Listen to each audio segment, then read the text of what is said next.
Bismillahirrahmanirrahim, wa bihi nasta'in.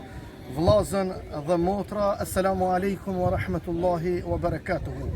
Gjindëm në oborrin e Sultan Ahmetit, pra xhamisë e Sultan Ahmetit, e një xhamia e cila me plot kuptimin e fjalës e ka një histori të jetë lashtë, e ka një histori të jetë interesante, që me plot kuptimin e fjalës këtu në Stamboll, pranë këtyre ujrave të ngushtisë së Dardaneleve, na jep një ndjesi të jashtëzakonshme të atij vendi dhe të asaj historie që me plot kuptimin e fjalës edhe populli ynë shqiptar ka një hise të madhe, sepse përmbi 39 kryeministra i kishte shqiptaria në perandorinë afro 600 vjeçare të Osmanëve. Dhe atu u kultivonte me plot kuptimin e fjalës një multietnicitet mes etnive të ndryshme dhe të gjithë e kishin pozitën e vete. Jo vetëm musliman, madje kishte edhe njerëz të feve të tjera të cilët kishin edhe pozita në pushtetin e atërshme të Osmanëve. Ne duhet ta lexojmë historinë drejt, sepse në kuadër të kësaj historie nuk ka vetëm ngjyra e bardhë dhe vetëm ngjyra e zezë, por duhet të jemi shumë të drejtë, jemi shumë konkret, duhet të jemi shumë zemërmëdhej, madje edhe mundohemi ti përshtatemi rrethanat e kohës, sepse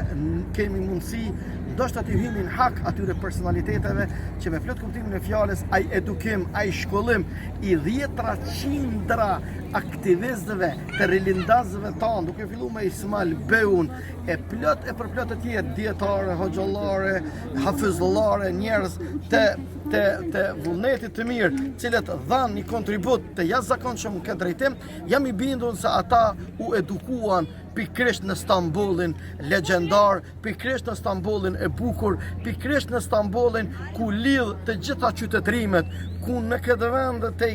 kalojnë njerëzit e qytetrimeve të ndryshme, historitë e natyrave të ndryshme. Këtu kaluan njerëzit me një histori të lashtë të krishterë, njerëz të historisë së Islamit dhe të Osmanëve. Mirë po, pikërisht prej këtij vendi ata rilindasët tanë ndërtuan në kokat e tyre atë vetdije që pastaj e zbritën në themelet e tokave të shqiptarisë në fillimisht në lidhjen e parë të Prizrenit të vitit 1878, edhe ja pra kështu e kuptojmë prej xhamisë në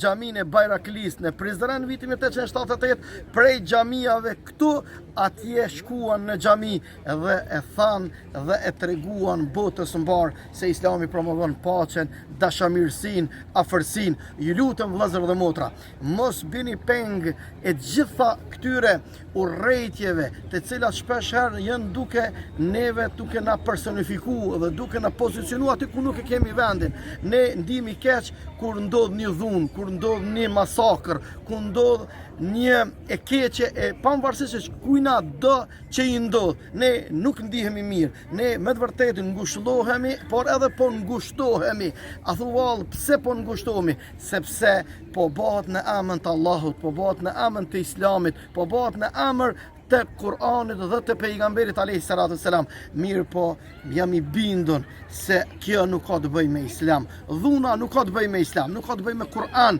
Qysh ka të bëjë dhuna me Kur'an ku Allahu thotë në Kur'an la ikraha fi din, nuk ka dhunë në fe. Qysh ka të bëjë dhuna me pejgamberin alayhi salatu selam kur vet pejgamberi sallallahu alaihi wasallam ishte cak i dhunës e pejgamberi sallallahu alaihi wasallam i mëshironte ata, lutej për ta, madje kishte një favor të cilët asnjë personalitet në botë, as para ti e as pas ti nuk e ka pas, do të thonë ndërhyrjen hyjnore për t'i ndëshkuar miqtë e tij, drejt për drejt, i rrekante gjaku i tij në për trupin e tij të bekuar, thonte Zoti im, fale popullin tim, sepse këta nuk din. Prandaj jemi të bindur dhe jemi komod se çdo kush i cili tenton të na pozicionojë atje ku nuk e kemi vendin. Ne kemi shëmbulltyrën e pejgamberit sallallahu alaihi wasallam, sado që të tjerët mundohen në emër të lirisë së shprehjes për të na shoh pejgamberin sallallahu alaihi wasallam, ai nuk ofendohet, sepse është njëri prej personaliteteve më gjigante që ka njoftë bota, jo vetëm njerëzore,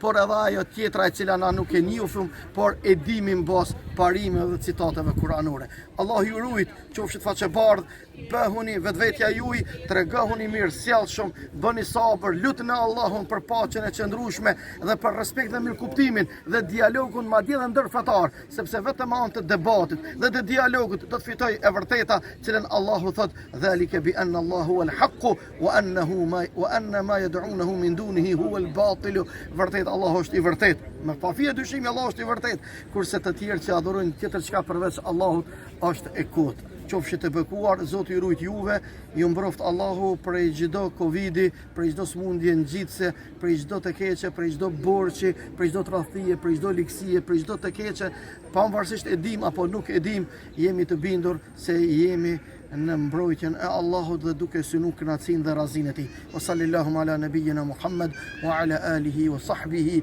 ajma'in ila yawmiddin.